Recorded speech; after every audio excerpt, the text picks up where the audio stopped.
자, 일반 시민들은 그럼 이번에 발의된 민간조사법에 대해서 과연 어떤 생각을 갖고 있을까요? 네, 저희가 직접 시민들과 만나서 이야기 들어보도록 하겠습니다. 뭐 탐정 그런 제도가 생겨났다고 해도 그거를 우선적으로 찾기보다는 현재 있는 거를 잘 이용하고 그런 게 나을 것 같아요. 아니 글쎄요, 뭐 약간 뭐 불법적인 것을 합법적으로 만든 건가요? 잘 모르겠습니다. 선생님이 도움이 필요로 하는 상황인데 네. 경찰, 탐정 어떤 쪽에 의뢰를 하시겠어요? 일단은 당연히 경찰일 것 같은데요. 만약에 거기서 해결이 안 된다면 뭐 어디든지 매달려 볼 수 있지 않을까요? 만약 안 된다면. 탐정법 같은 건 필요 없다고 생각하시겠네요? 네, 경찰이 있는데 굳이 도입할 필요 없다고 생각해요. 일단 국민이 이제 공권력에 대한 신뢰가 조금씩 흔들리면서 그래도 서비스가 조금씩 일단 시장 경제 체제 개념으로 좀 경쟁을 좀 시키다 보면은 좀 더 양질의 서비스를 국민이 받을 수 있지 않을까 하는. 경찰이 아닌 다른 사람이 뭔가 수사를 공식적으로 한다. 어떻게 좀 받아들이실 것 같으세요? 글쎄, 그거는 아니라고 생각해요, 저는. 글쎄, 모든 것이 다 그렇지만 완벽할 수는 없는 거니까 부족한 것을 채우기 위해서 하는 거에서 열심히 하면은 그게 더 나을 수가 있겠지. 자, 저희가 직접 시민들을 만나 찬반 양론을 들어봤습니다. 의견이 엇갈리는 것 같죠? 네, 게다가 이 법안에 대해서 아직 모르는 분들도 계셨는데요. 공론화 과정이 좀 더 필요하지 않나 생각해봤습니다. 그런 말이죠. 스튜디오에 모신 두 분은 어떤 생각을 갖고 있을까요? 탐정법의 진실 혹은 거짓 직접 들어보겠습니다. 네, 지금 화면 보신 것처럼 저희가 오늘 뜻깊은 시간 마련했습니다. 민간조사업법, 일명 탐정법이라고 하는데요. 이 탐정법에 대한 찬반 양론을 한번 들어볼까 합니다. 이에 앞서서요, 저희가 바로 전해드렸던 소식입니다. 개성공단에 대한 출경이 지연되고 있다는 소식 저희가 전해드렸습니다. 북한의 승인이 이루어지지 않고 있어서 당초 예정됐던 남측 근로자의 개성공단 출경이 지연되고 있는 상황인데요. 이와 관련한 내용은 저희가 이 토론 끝난 이후에 다시 자세히 짚어보는 시간 마련하도록 하겠습니다. 네, 탐정법에 관해서 저희 찬반 토론 준비했습니다. 한국사법교육원 류여애 교수님 또 경찰청 수사기획과 이현우 경감님 스튜디오에 모셨습니다. 안녕하세요. 네, 어서 오십시오. 예, 안녕하세요. 네, 반갑습니다. 토론 전부터 벌써 분위기가 좀 팽팽한 것 같아요. 왜냐하면 탐정법을 두고 경찰청에선 이게 입법이 반드시 필요하다라고 하시는 거고 교수님은 이거 굳이 입법화하지 않아도 된다라고 말씀하시는 건데 뿐만이 아니라 공론화했으면 좋겠다는 입장이죠. 일단 각각 생각하시는 바를 짧게 한번 설명해 주시죠. 교수님은 어떤 측면에서 문제를 제기하시는 건가요? 정말 바로 토론이 들어가네요. 네. 일단은 이 법 같은 경우에는요. 사실상 지금 13년째 국회에 계속 계류 중인데요. 13년째 계류 중인 것도 문제이지만 그 소관이 정해져 있지 않다는 것이 사실은 문제입니다. 무슨 이야기냐면 같은 내용의 민간조사업에 대한 즉 탐정에 대한 내용이 민간조사업법 그리고 제정법인 민간조사업법, 개정법인 경비업 전부 개정법 이렇게 두 가지로 즉 소관이 다릅니다. 이렇게 두 가지로 지금 계류되고 있는 것도 문제점이고요. 현재 우리나라의 경찰들의 검거율은 세계 어느 나라에 비해서도 굉장히 높은 편입니다.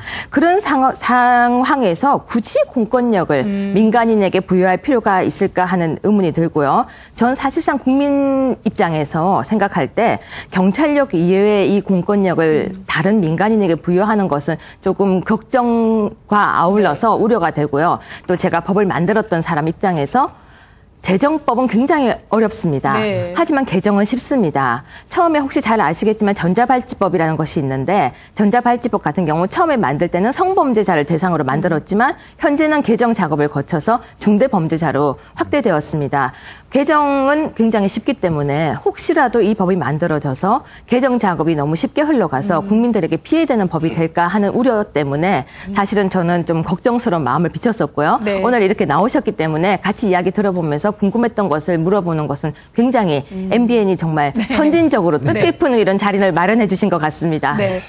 경감님은 어떤 측면에서 왜 이 경찰은 이런 법이 필요하다, 도입해야 한다라고 주장하시는 건가요? 예, 지금도 교수님께서도 말씀해 주셨지만은 아직까지 민간조사업법에 대한 이해가 아직까지는 그 예전에 우리가 생각하는 셜록 홈즈 네. 이 정도 수준 내지는 최근에 이제 문제되는 불법 심부름센터의 어떤 뭐 흔히들 아시다시피 그 뭐 불륜 그 뒷조사하는 그 정도의 이해 정도이신 것 같습니다. 근데 사실 그것보다는 좀 더 그 깊이 알고 나면 이제 좀 더 많은 내용이 있고요. 일단 우리 경찰청에서는 이 법을 도입해야 된다라고 생각하는 이유 중에 하나가 이 국민들에게 이 제도, 이 서비스에 대한 수요가 있습니다.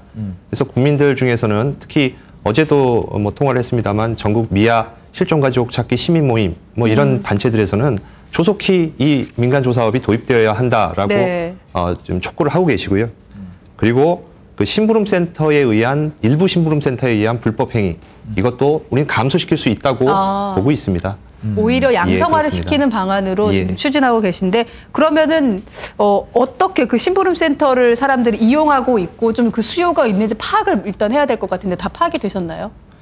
예, 제가 어떻게 보면 그 심부름센터를 좀 대변하고 좀 변호를 해야 될 지금 네. 상황인데요. 네. 그래서 좀 이렇게 시청자들 분께서 네. 그 이해하시기 쉽게 뭐 좀 자료를 준비해 네, 왔습니다. 화면을 통해서 한번 좀 잠깐 보여주시죠. 예. 우리가 이제 이 지금 빨간 색깔 표시된 이 전체 이 영역이 네. 심부름센터가 지금 합법적이든 불법적이든 실질적으로 수임을 받아서 하고 있는 그 네. 활동 내역이 이 전체의 영역이라고 보시면 되겠습니다. 그런데 우리 심부름센터라고 하면 전부 불법인 것으로 생각하는데 네. 실질적으로는 심부름센터가 배달, 퀵서비스요. 또 대신 장보기, 육아, 애완견 돌보기와 집나르기 등 같은 이 고유한 합법적인 활동들의 영역이 고유한 영역이 있습니다. 네. 그렇죠. 뭐 해도 되는. 예, 그렇죠. 이것은 뭐 누구와 지금 우리 국민들이 필요로 하는 서비스고요. 그래서 이런 합법적인 활동을 하고 있는 그 심부름 업자들이 있고 이것이 고유한 우리들이 알아야 할 이 심부름 센터의 업무입니다. 네. 그런데 지금 우리가 민간조사업법, 국민들이 아시기로 그 탐정업법을 네. 통해서 지금 하려고 하는 것은 이 실종가족 찾기, 분실물건 찾기, 또 소송 자료를 수집하고 지적재산권 침해를 확인하거나 보험 사기 의심을 확인하는 등의 이와 같은 서비스는 현재 법에서는 누군가 돈을 받고 이것을 하는 것이 불법입니다. 네. 이것을 이런 서비스에 대한 수요는 있는데 이걸 누가 돈을 받고 서비스로서 행할 수가 없다 보니까 이것을 합법화해서 이러한 서비스를 누군가 대행할 수 있게끔 네. 해주자.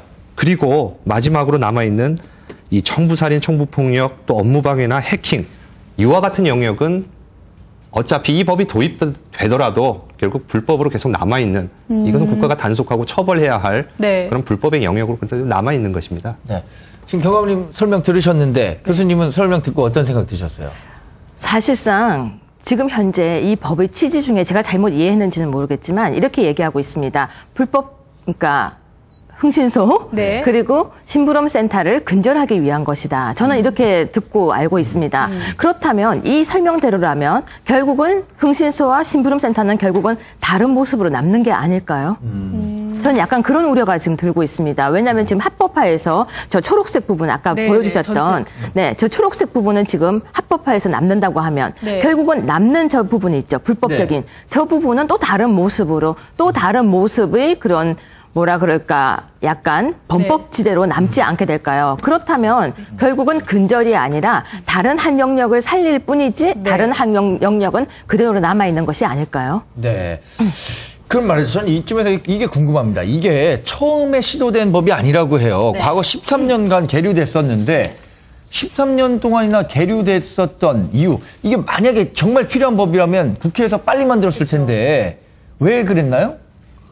일단은 두 가지 정도로 생각해 볼 수 있을 것 같습니다. 네. 첫 번째는 아직까지 이 민간조사업이 도입되었을 때 그 사생활 침해에 대한 그것이 좀 더 확대되지 않을까 하는 그런 우려가 네. 있기 때문에 좀 더 신중한 그런 토의가 있었고요. 그리고 두 번째로는 이게 정부 부처 간에 만약에 이 법이 도입되었을 때 그 민간조사업이라는 그 시장과 업종을 어느 정부 부처에서 관리 감독할 것이냐에 대해서 네. 일부 부처 간에 좀 이견이 있습니다. 이제 그런 부분들 때문에 좀 지연되고 있는 상황입니다. 결국 어떤 각 정부 부처 간의 힘겨루기 작업이 이루어지고 있다고 보여지는데 왜 이렇게 지금 서로 간의 기싸움이 이루어지는지도 궁금해요. 근데 제가 국회에서 법을 만들어 봤지 않습니까? 제 경감님 사실은 이 법이 이제 두 개가 있습니다. 이제 민간조사업법이라고 새로 제정과 네. 하나의 개정이 있는데요. 혹시 한번 여쭤보고 싶습니다, 경감님. 경비업 전문 개정법이 제가 생각할 때는 그게 경찰청 소관으로 되어 있는 법이 아닌가 싶은데 맞나요? 예, 맞습니다. 네. 그렇다면 그 법은 혹시 어떤 연구라든지 어떤 작업 그리고 법안이 이렇게 만들어지는 개정 작업에 어떤 노력을 하신 적이, 그러니까 더 구체적으로 말씀을 드리자면 좀 더 연구를 많이 해서 이 법이 만들어진 것이었나요?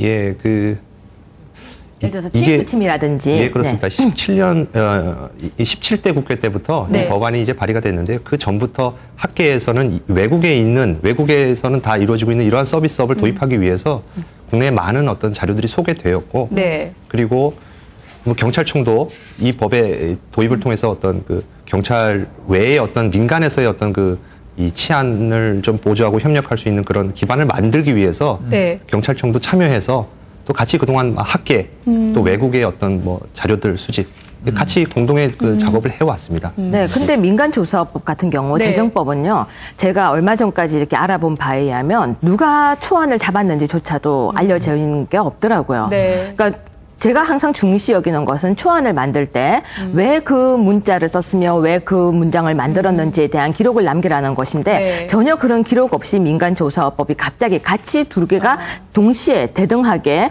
발의가 되어 있습니다. 네. 그렇기 때문에 이게 왜 아직도 이렇게 소관 문제로 아직도 서로 힘겨루기를 하고 있으며 네.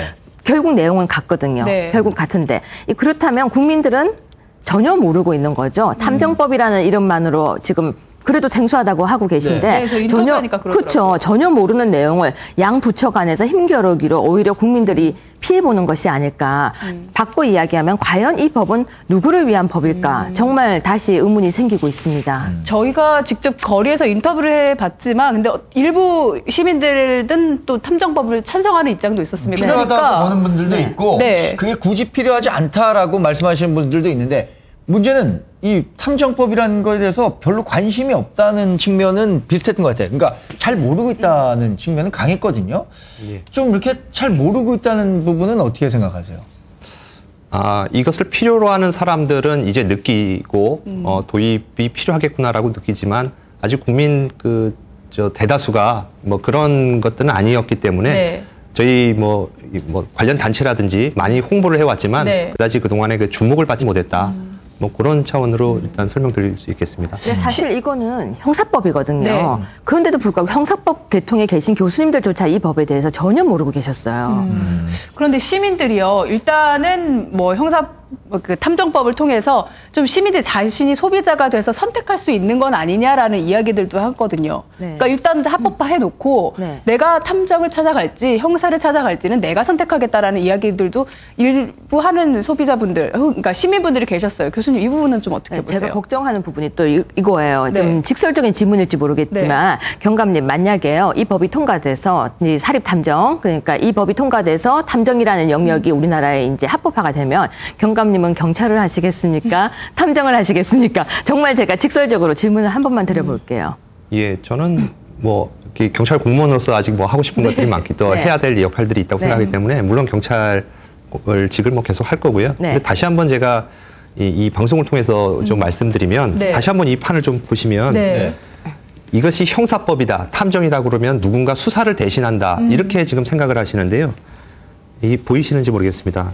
실종 가족 찾기라든지 그 분실 물건 찾기 또 지적재산권 침해에 대한 기본적인 어떤 그 기초 조사 네. 이런 부분들은 이건 형사법이나 형사 수사와 관련된 업무는 아닙니다. 네. 그렇기 때문에 국민들은 이와 같은 서비스를 누군가 해주기를 원하지만 그러나 국가에서는 이것을 대신해 줄 수가 없다는 거죠. 네. 또 한계가 있다는 거죠. 네. 그렇기 때문에 우리는 이것이 민간에서 서비스가 될 수 있는 시장을 외국과 같이 외국에서 보편화되어 있는 그 서비스를 민간의 서비스를 도입하려고 하는 것이고 이것은 국가의 어떤 수사, 사법 작용과는 조금 별개의 영역이다.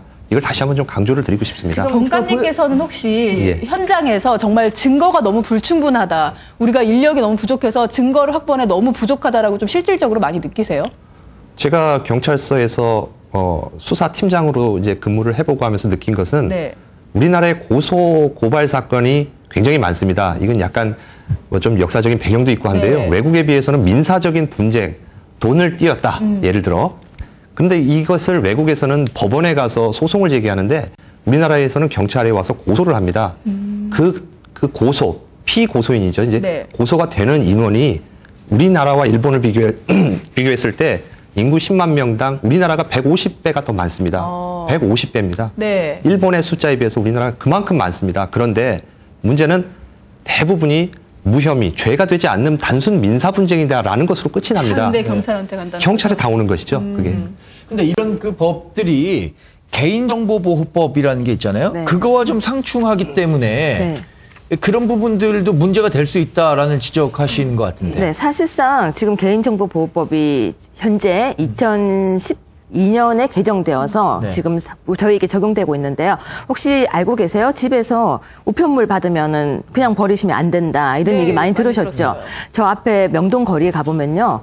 그 우편물을 버리지도 말라는 이제 캠페인을 하고 있습니다. 개인정보보호법에 의해서. 네. 근데 제가 이제 우려하는 것은 아무래도 저렇게 하다 보면 실종 아동 찾기 또는 또 저 아까 말씀하셨는데 죄송하지만 업무 한 번만 다시 보여주세요. 분실 물건 찾기 이렇게 하다 보면은 특히 지적재산권 침해에 대한 확인, 보험 사기 등을 하다 보면은 개인의 정보에 대해서 침해를 공권력이 아닌 민간 단체에서 침해를 하게 되는 일이 생기지 않을까 하는 우려를 할 수밖에 없게 되겠죠. 이런 우려에 대한 어떤 반론도 제기하실 것 같은데 혹시 예. 어떠세요? 이 사생활 침해가 더 확산된다는 것에 대해서 저희가 갖고 있는 생각을 한번 말씀드리겠습니다. 네. 저희는 아까 처음에 말씀드렸다시피 오히려 그런 위험이 줄어들 것이라고 생각을 하고 있는데요. 왜 그러냐 하면 지금까지 우리 사회에 이런 현상이 없는 과정에서 이런 제도가 도입됨으로써 이런 활동이 이제 앞으로 활동이 생긴다. 만약에 그렇다 그러면 말씀하신 그런 개인정보 침해에 대한 우려가 있을 수 있습니다. 그러나 지금 현재 우리 사회에는 누군가가 음성적으로 일을 이미 하고 있습니다. 네. 그리고 그것이 점점 확산이 되어가고 있습니다. 그러니까 이미 그러한 폐단이나 문제는 이미 우리 사회에 존재하고 있는 것이죠. 그런데 국가기관이 어느 뭐 국가기관에서도 그 심부름센터, 그 일부 불법 심부름센터죠. 어떤 수임을 받고 어떠한 수단으로 그 자료를 수집하고 있는지를 감독하거나 들여다볼 수가 없습니다. 요즘에 이제 인권의식들이 많이 향상돼서 네. 경찰관이라도 심부름센터에 가서 어떤 활동을 하고 있는지를 물어봤을 때 말해주지 않습니다. 그리고 심부름센터가요? 예, 그리고 퇴거를 요구합니다. 우리는 경찰관에게 이야기할 이유가 없다. 네네. 그렇기 때문에 오히려 양성화해서 이 법이 만들어지면 네. 그와 같은 활동을 하는 사람들이 어떠한 활동을 하고 있고 어떠한 방식으로 자료를 수집하고 있는지를 이 법에 근거해서 국가기관은 관리할 수 있고 감독할 수 있고 연계가 좀 가능한가요? 예, 그러면은? 그러니까 통제를 할 수 있는 어떤 법의 기반이 생기는 거죠. 지금은 네. 이미 이런 사생활 침해가 있습니다. 있는데 국가는 그것을 관리 감독하기 할 근거가 없는 그 상황입니다. 그런데요, 지금 소송 자료 아까 세 번째인가 네 번째 예. 보니까요. 예, 맞습니다. 근데 소송에 필요한 그런 어떤 자료를 수집하는 걸 한다고 하셨는데 그러면 형사소송도 당연히 해당되는 거겠죠? 예, 형사소송도 해당이 됩니다. 네, 형사소송법에 의거해서 불법 수집 증거 배제의 원칙이 우리나라의 지금 대원칙이 있지 예. 않습니까? 근데 그럼 그것도 합법으로 하겠다는 거가 되나요? 왜냐하면 그게 굉장히 민감한 문제예요. 요즘은 도청, 감청, 또 웬만한 녹음까지 다 증거 능력을 배제하고 있는데 지금 그렇다면 거기서 해온 모든 업무가 다 증거 능력이 된다면 네. 또 한 가지 생각을 해본다면 만약에 어떤 분은 돈이 많아서 네. 10명의 아주 능력 있는 민간 조사원을 이제 고용했어요. 네. 근데 어떤 분은 한 명도 고용을 못했어요. 그렇다면 그 능력 있는 10명을 고용한 사람은 많은 증거를 가지고 오게 되고 그렇지 않다면 증거가 뭐 하나도 없다. 이런 문제가 발생할 우려는 없을까요? 예. 네, 그럼 뭐 이제 지적하셨는데 어떨까요? 일단은 그 증거 능력이나 이런 부분은 이미 법원에서 판단이 이루어지기 때문에 네. 민간조사업자라 하더라도 자기가 그 확보한 증거의 어떤 그 수집 과정이 오히려 투명하게 관리될 수밖에 없는 것입니다. 네. 의료인 입장에서는 법정에서 사용되지 못할 증거를 받아봐야 의미가 없기 때문에 좀 더 투명하게 그 증거 수집의 어떤 방식이 제한이 될 수밖에 없는 것이고요. 네. 그리고 아까 그 부익부 빈익빈의 문제를 네. 말씀하셨는데 그 말씀 자체는 맞는 말씀입니다. 네. 그런데 그것을 우리 사회가 그것을 용인하지 못하느냐.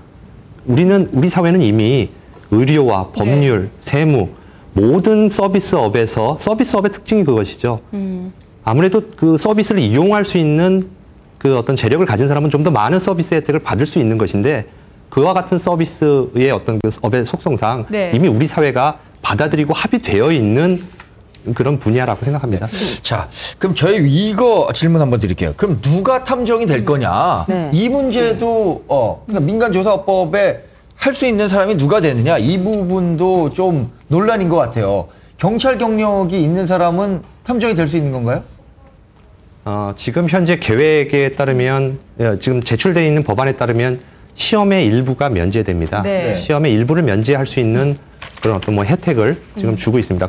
경찰뿐만 아니라 수사 정보기관 네. 근무자들이요. 예. 지금 그게 교수님께서 일종의 전관예우로 볼 수도 있는 건가요? 그런데요, 사실상 지금 현재는 법안에는요, 경찰 직렬, 마약 수사, 경찰 공무원, 국가정보원 굉장히 많은 종류 그리고 뭐 대위 이상의 네. 이렇게 많은 분야가 이렇게 올라와 있습니다. 근데 사실 이건 더 넓혀질 수도 있는 거잖아요. 네. 그렇죠. 무슨 이야기냐면 해마다 개정을 통하여 더 많은 사람들이 여기에 정관예우를 받을 수 있지 않을까. 네. 또 지금 현재 경찰을 하고 계신 분들 중에서 난 이쪽이 더 훨씬 더 적성도 맞고 보수도 괜찮다 하고 해서 더 많은 분들이 좋은 그러니까 능력 있는 분들이 그리 빠져나가게 되는 일들이 네. 많지 않을까. 저는 그것도 걱정이 되고요.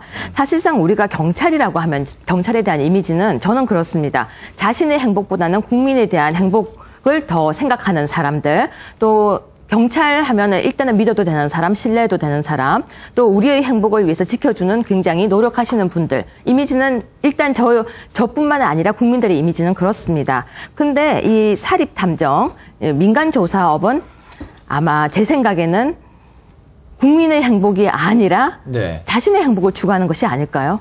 제가 생각할 때는 그렇습니다. 민간조사업 하시는 분들이 과연 국민의 행복을 추구하기 위해서 그리고 생기는 그 단체가 민간조사업들이 받는 수입료도 사실은 걱정이 됩니다. 네. 어떻게 정해져 있는 것이 아니라 계속해서 시장 경제의 원리에 맞추다 보면은 정말 능력 있는 분들은 계속해서 높은 가격대가 형성이 되고 네. 그러다 보면은 정말 요구하시는 분들이 수임을 하고 싶어도 그 금액 문제로 네. 경찰에 찾아갈 때는 쉽게 찾아가지만 그 문턱이 점점 높아지지 않을까. 네. 네.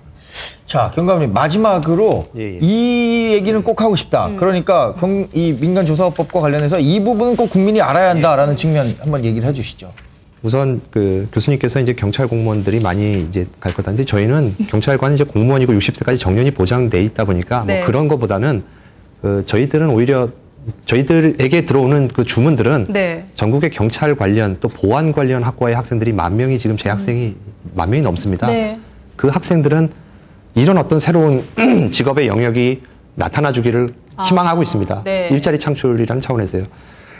죄송합니다. 네, 괜찮습니다. 그리고 외국에서는 보편화되어 있는 서비스이고 또 우리 국민들도 이와 같은 그 민간의 서비스에 대한 요구가 있습니다. 그리고 사생활 침해에 대해 현재 발생하고 있는 사생활 침해, 일부 불법 심부름센터의 사생활 침해 문제도 이 제도 도입을 통해서 관리하고 조절하고 축소시킬 수가 있습니다. 네. 그렇기 때문에 경찰청은 이 제도 도입이 좀 더 빨리 이루어져서 이렇게 안착되기를 희망하고 있습니다. 네. 교수님 마지막으로 한번. 저 질문 하나만 더 드려도 괜찮을까요? 짧게 한번 해주세요. 짧게, 아주 짧게요. 네. 혹시 이 법이 통과되고 나면 실종 아동이라든지 또는 사소한 그런 민간 업무를 경찰이 하지 않게 될 염려는 없을까요? 예, 짧게 대답드리겠습니다. 네. 지금 실종 아동 관련된 것은 네. 각종 법률도 있고 규칙이나 매뉴얼이 있습니다. 그래서 또 실종 엠버 경고도 경찰이 또 발령을 해야 돼요. 그렇기 때문에 매뉴얼화되어 있는 업무이기 때문에 네. 전혀 그런 것은 기우이다 이렇게 말씀드릴 수 있습니다. 네, 저는 사실 이 기회를 통해서 이것이 좀 더 수면 위로 떠올라서 네. 많은 형사법 계통의 교수님들 그리고 이 관련 업종의 모든 분들 또는 민간인들 또는 경찰분들 많은 분들이 이 부분에 대해서 좀 더 신중하게 토론을 하고 좀 더 공론화하여서 무엇이 장점이고 무엇이 단점인지 그리고 그것을 통해서 국민들이 진정으로 원하는지 국민들이 원하는 방향으로 만들어서 정말로 국민들을 위한 법으로 진짜 거듭나는 법안이 되었으면 좋겠습니다. 네. 저희가 두 분의 말씀을 통해서 지난주에 저희가 이 문제를 한번 제기했었죠. 탐정업법이라는 게 어떤 문제점이 있는지. 근데 경찰 측에서 자신들에게 좀 억울한 측면이 있다. 반론을 좀 요청해서 이런 토론 자리를 마련했는데요. 두 분의 토론이 이 입법화하는 과정에서 더 많은 국민적 공감대 또 공론화할 수 있는 계기가 됐으면 하는 바람 가져봅니다. 네, 오늘 두 분 고맙습니다. 감사합니다. 네. 감사합니다. 네.